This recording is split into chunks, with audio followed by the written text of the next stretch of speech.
తమిళనాడులో ఏం జరుగుతుంది? అన్ని డెవలప్‌మెంట్ స్కీమ్స్ అన్నీ ఒకేసారి నిజంగా ఇవన్నీ జరుగుతున్నాయా? అంటే విజయ్ నిజంగానే తమిళనాడుని మార్చబోతున్నారా? ఒక డెవలప్‌మెంట్ దిశగా అయితే వెళ్ళబోతుందా తమిళనాడు అన్న సందేహాలు అందరికీ వస్తున్నాయి కదా! యెస్. ఈ బడ్జెట్ సమావేశాలు అలాగే బడ్జెట్ తొలి సమావేశం విడుదలైన తర్వాత అందరికీ కూడా ఇదే సందేహాలు వస్తున్నాయి. తమిళనాడులో ప్రచారంలో చేసిన ప్రతి మాటను కూడా నెరవేర్చుతూ, అలాగే ప్రజలకు కావాల్సిన సంక్షేమ పథకాలన్నీ కూడా ముందుకు తీసుకొనొస్తూ ప్రజలకైతే ఒక వరాల జల్లు ఇచ్చాడు మన విజయ్ అని చెప్పొచ్చు. సో అదేంటి అన్నది ఒకసారి మీరే చూడండి.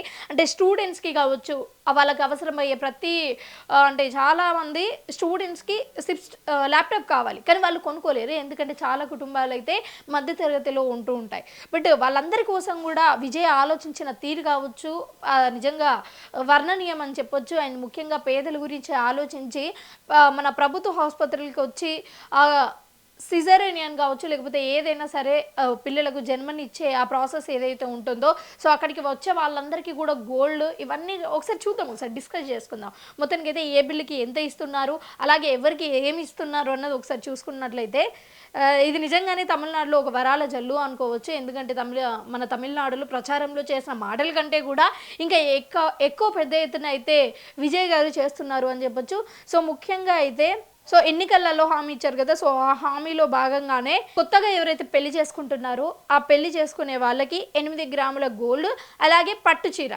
సో దీనికి వచ్చేసి 812 కోట్లు అయితే కేటాయించింది. సో దాని తర్వాత ఆసుపత్రులలో పుట్టే పిల్లలకు దాదాపు గోల్డ్ రింగ్ ఇస్తున్నారు.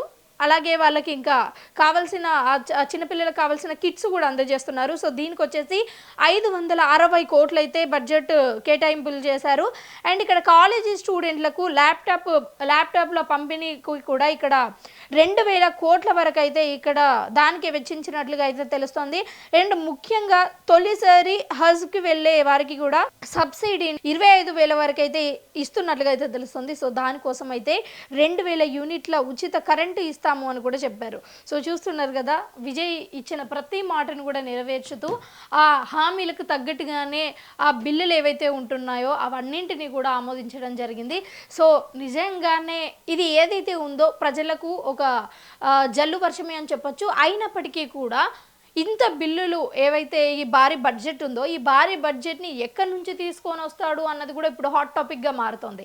ఎందుకంటే చాలా మటుకు చూసుకున్నట్లయితే ప్రజలకు హామీలు ఇవ్వడం, ఫ్రీ హామీలు ఇవ్వడం ఏదైతే ఈజీ ఉంటుందో అదే ప్రజలకు ఫ్రీగా ఇవ్వాల్సిన పరిస్థితి వచ్చినప్పుడు అసలు ఆ మనీ అంతా కూడా ఎక్కడి నుంచి తీసుకొని వస్తాడు, ఎట్టకేలకి మళ్ళీ చివరికి ప్రజల మీదనే ఆ భారం పడుతుందా అన్నది కూడా ఇప్పుడు ఇక్కడ గమనార్హంగా అయితే మారుతుంది. ఏదేమైనప్పటికీ కూడా తమిళనాడులో విజయ్ పెట్టిన ఈ బిల్లులు కావచ్చు, లేకపోతే ఈ బడ్జెట్ సమావేశంలో చేసిన ఈ బిల్లుల ఆమోదానికి మీ ఒపీనియన్ ఏంటో ఒకసారి కింద కామెంట్ సెక్షన్లో కామెంట్ చేసి తెలియజేసే ప్రయత్నం చేయండి.